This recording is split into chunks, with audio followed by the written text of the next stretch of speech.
eu busco tudo aquilo que o aluno sabe e trago para dentro da sala de aula, aproveito isso para solucionar meus problemas, os problemas que surgem dentro da sala de aula, eu estou construindo uma história, usando a experiência do aluno, tudo aquilo que ele sabe, juntando com aquilo que eu vou passar para eles.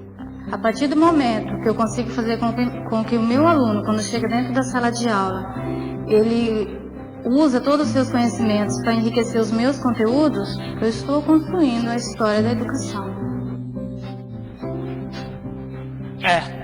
Não só a história da educação, mas toda a história está, jeito de dizer, sendo construída um dia depois do outro. Mas a educação merece mesmo um destaque especial. O motivo é que os professores são profissionais que no seu dia a dia têm condição de planejar, propor, desenvolver e avaliar os resultados do seu trabalho. Assim eles podem achar novas e melhores direções. Quando o professor pensa na atitude da classe diante de uma atividade proposta ou reflete sobre uma experiência, ele está, pode acreditar, fazendo a história da educação.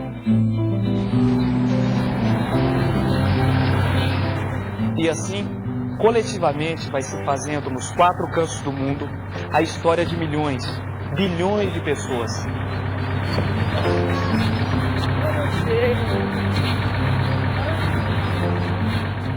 O sol aquece, vivifica a terra toda, a fim de que tudo quanto nela possa crescer, florescer e frutificar. Viva, floresça e dê seus frutos. Pense nessa frase que Comênio utilizou para descrever a tarefa do educador e relacione com o seu dia a dia. Você acredita que com o seu trabalho colabora para o aproveitamento de todo o potencial humano de nossa sociedade? Muitas informações, talvez desorganizadas, e o papel do professor é organizar aqueles conhecimentos que ele tem para que ele use no momento exato. E que com tudo isso ele vai se tornar um aluno dentro da sala participativo.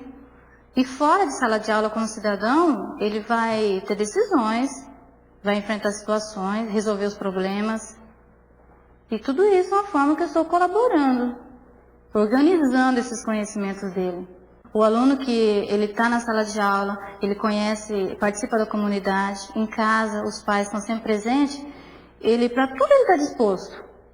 Para tudo ele tem disposição. Se entra uma dificuldade na sala de aula, ele busca lá na casa dele, com os parentes, uma solução. Ele sempre está disposto a ajudar.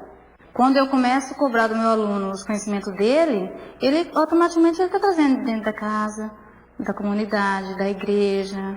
Quando eu puxo, buscando aquilo que ele já sabe, que ele trouxe dentro dele, eu já estou puxando. É como se fossem raízes.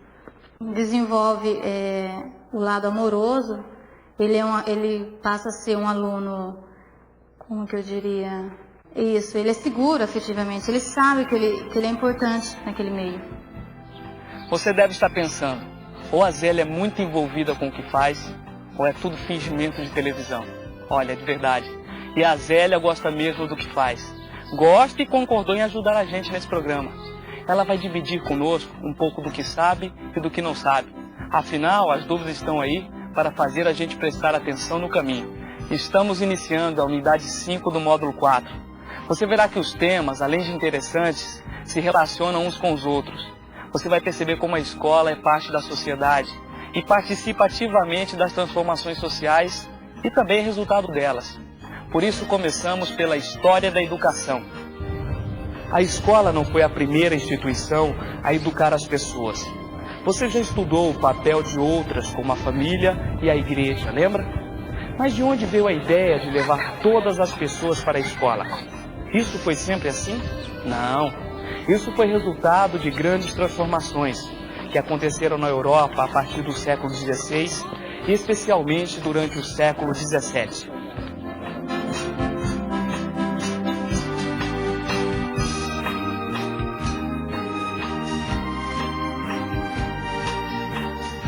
A expansão da Europa, o ouro e a prata da América, o desenvolvimento do comércio, das cidades, do capitalismo com seu mercado de dinheiro e riscos, a atenção de muitos para as ciências e para as novas tecnologias, tudo isso foi derrubando o antigo mundo medieval de reis, rainhas e nobres cheios de privilégios. Era necessário preparar mais jovens para um mundo novo, com novas oportunidades e onde mais nada seria definitivo. O pensamento teocêntrico, com Deus sendo o centro de tudo, foi sendo substituído pelo humanismo. A fé religiosa foi questionada e mais pessoas passaram a construir suas próprias verdades.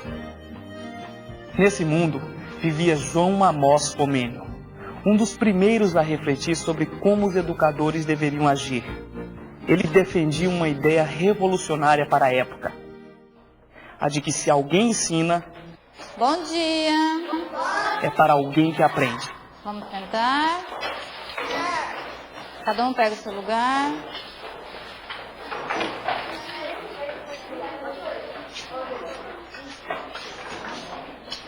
Hoje nós vamos começar a nossa aula com uma experiência sobre a dilatação dos corpos. Então vocês vão se levantar e vão entrar aqui ó, em ordem, tá?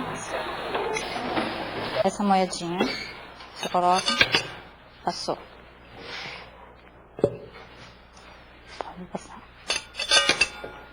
Viu? Tem passagem livre, Lucas. Passou. Agora, pegando essa mesma moeda e aquecendo, ela já vai agir de outra forma. Comênio pensava que o educador devia estar atento para ver se o aluno está mesmo aprendendo. Foi dele também a visão pioneira de que a infância é o melhor momento para aprender.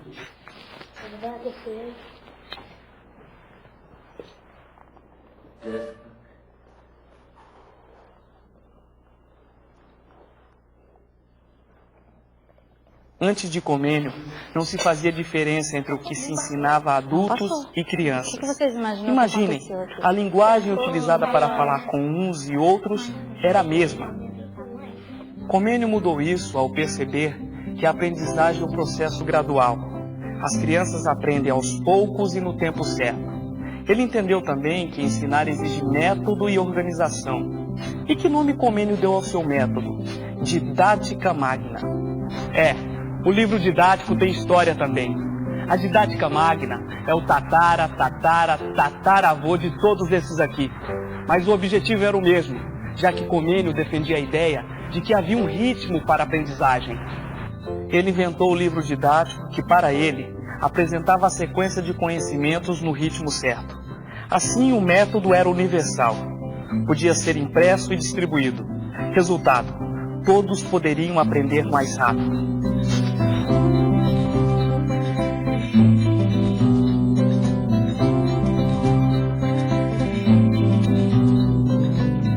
A história das transformações do mundo não é constante, nem a mesma para todas as regiões ou populações. Formas de produção, transporte, elementos culturais, muito do que já existia antes é conservado ao mesmo tempo em que surgem grandes mudanças. Essa possibilidade de alterar o mundo e as relações dos homens entre si e com o meio ambiente ajudou a construir a ideia de que o progresso não para.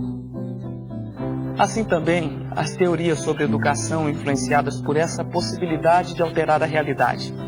Mais ou menos 2 séculos depois de Comênio, começaram a ganhar espaço as ideias de um outro grande renovador, John Dewey. Eu vou entregar o livro para vocês. Vocês vão fazer o exercício. Uma das principais ideias de Dewey é que não se aprende só ouvindo, mas fazendo. Quer dizer, as pessoas não são passivas. Elas não recebem dos professores o conhecimento pronto e acabado.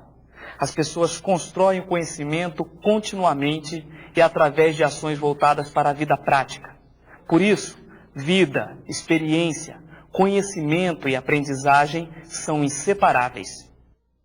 Você, professor, professora, já deve ter percebido como Dewey, que na aprendizagem é preciso levar em conta o que o aluno não sabe, mas também o que ele sabe. Afinal, o que ele sabe, o que ele construiu para si, funciona como uma ponte para que ele dê um novo passo. Na aprendizagem, a reflexão é feita dessa maneira. Se eu anoto tudo, o que aconteceu na minha sala de aula, depois, no momento de reflexão, eu vou ver. Será que eu tenho que mudar? Funcionou dessa forma? Usei todos os conhecimentos dos alunos naquele conteúdo? Foi válido ou não? No que eu tenho que melhorar? No que está bom? Essa é a maneira que eu acho. A escola tem que mostrar a realidade do mundo, porque os alunos não devem ficar alienados dos problemas e também dos benefícios da ciência. Então, é essa forma, trazer o mundo dentro da sala de aula e também os conhecimentos do meu aluno. E com aquilo que eu também estou passando.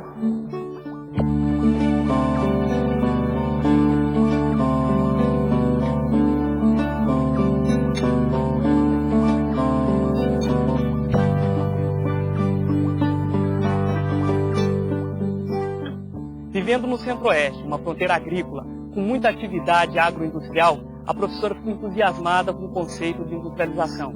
A maneira que o tema é apresentado no Proformação agradou, só para deixar você com vontade.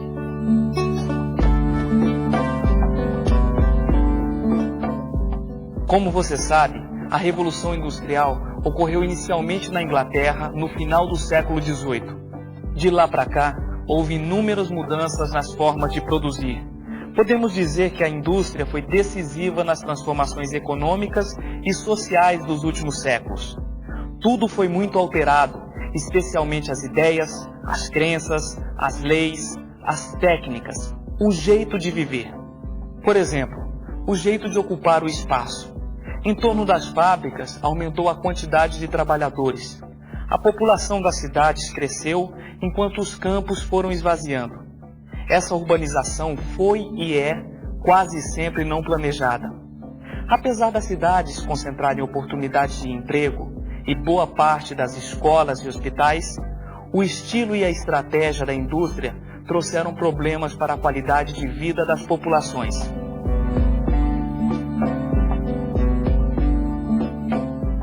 No Brasil, a indústria permaneceu durante muito tempo concentrada na região sudeste ou, no máximo, ocupou alguma região litorânea. Mas o aumento dos investimentos expandiu a ocupação industrial para o sul, nordeste, norte e centro-oeste. Hoje, em boa parte do país, convivem formas de produção pré-industriais, como artesanato, e outras que utilizam tecnologia intensiva em fragmentadas cadeias produtivas.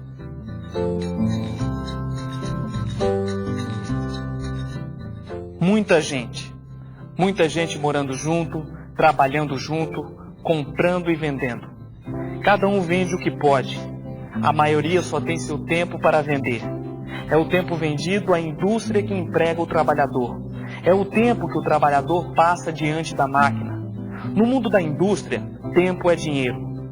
Para controlar essa troca, é utilizado o relógio, que passou a controlar nosso ritmo de vida. Afinal, a vida da indústria precisa de um ritmo planejado.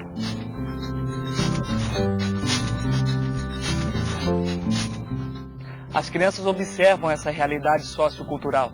É assim que elas aprendem o mundo. À sua maneira, os alunos já sabem dessas coisas da vida cotidiana ao chegarem na escola.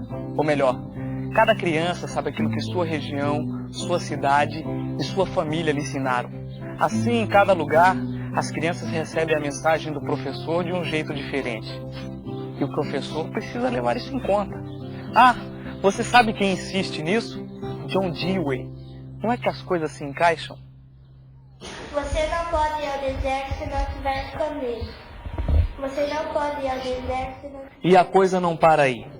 Em linguagens e códigos, a unidade 5 leva vocês ao mundo da imaginação, da literatura, um território de incontáveis possibilidades para você explorar com seus alunos. Voltou para sua casa e estava tomando chá de menta quando apareceu sua amiguinha Nabila. A literatura, a arte de contar e escrever, permite que os leitores encontrem e expressem alguns dos seus próprios sentimentos, visões, desejos.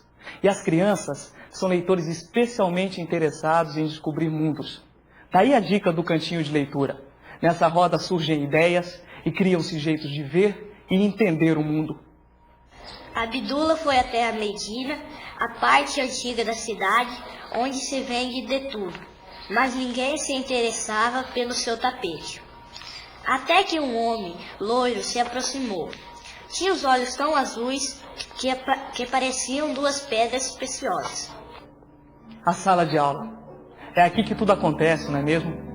O interessante é que todo professor pode se valer de recursos simples, que permitem acessar e organizar conteúdos como livros, a lousa, cartazes ou uma linha do tempo, por exemplo. Esses recursos, mais do que mediar apenas a transmissão de informações, são mediadores entre o professor, os alunos e o conhecimento que eles constroem. Os recursos didáticos facilitam o trabalho do professor não apenas na transmissão dos conteúdos, mas na sua compreensão, no relacionamento entre diversas informações, na sua sistematização, classificação, análises e definições próprias. Mas você verá que é um mundo bem maior de possibilidades e a prática de ensino pode ser enriquecida. Mesmo que sua região não tenha tantos recursos, você deve ir se preparando para essas novas ferramentas da educação. Procurar novas fontes de informação e jeitos de transmiti-las aos alunos. Nisso o professor não tem como descuidar. Por exemplo, explorar a palavra escrita em todas as suas formas, desde a lousa até a carta coletiva, fazendo reserva para visitar um museu ou parque. E se é difícil sair sempre da região, então faça o mundo chegar lá. Experimente ler o mundo com as crianças.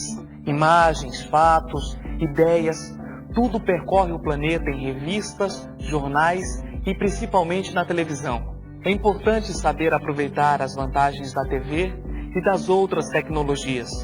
E no futuro, vem muito mais. Mas e no presente? Muito disso só é possível com luz elétrica. Se não existe na sua escola, quer dizer que vocês nunca terão acesso a novos modos e recursos de ensino? Errado. Além das tecnologias de telecomunicação, conta muito a atitude do professor e dos alunos. Por exemplo, um projeto de trabalho para os alunos é um recurso didático que vai exigir deles algumas competências. Pesquisa, iniciativa pessoal, organização e contato com a comunidade.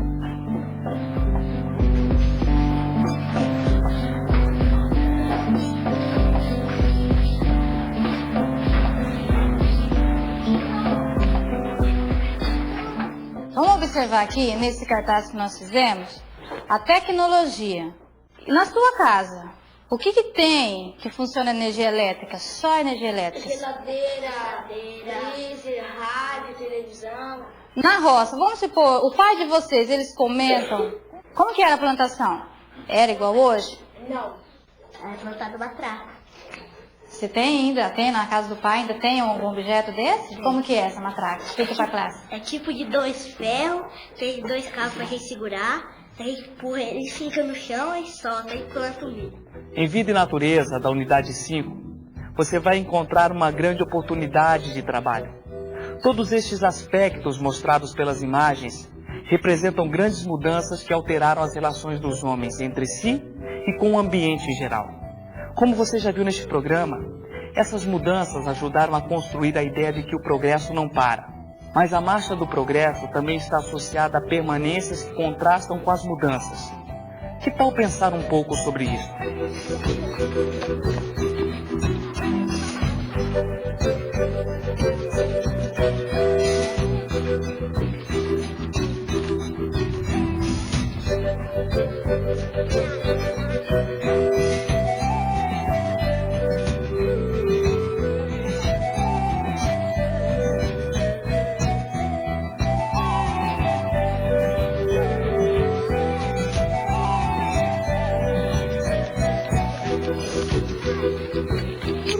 Infelizmente, muitas vezes as mudanças operadas pelo progresso convivem e até mesmo forçam o aparecimento de condições injustas e cruéis para a vida humana. No Brasil, mais de 4 milhões de crianças entre 5 e 14 anos estão trabalhando. Não bastasse, parte delas está fora da escola e muitas vezes em péssimas condições de trabalho. A siderurgia, por exemplo, apesar de ser uma das mais modernas atividades do setor produtivo, convive lado a lado com a exploração do trabalho humano e com a degradação do ambiente natural. Nesse seu desenho que você fez aqui, o que mudou? A igreja. Como que era essa igreja antes que hoje você considerou que ela está diferente? Ela era de madeira e era pintada de verde. E hoje a igreja é de alvenaria, de tijolo.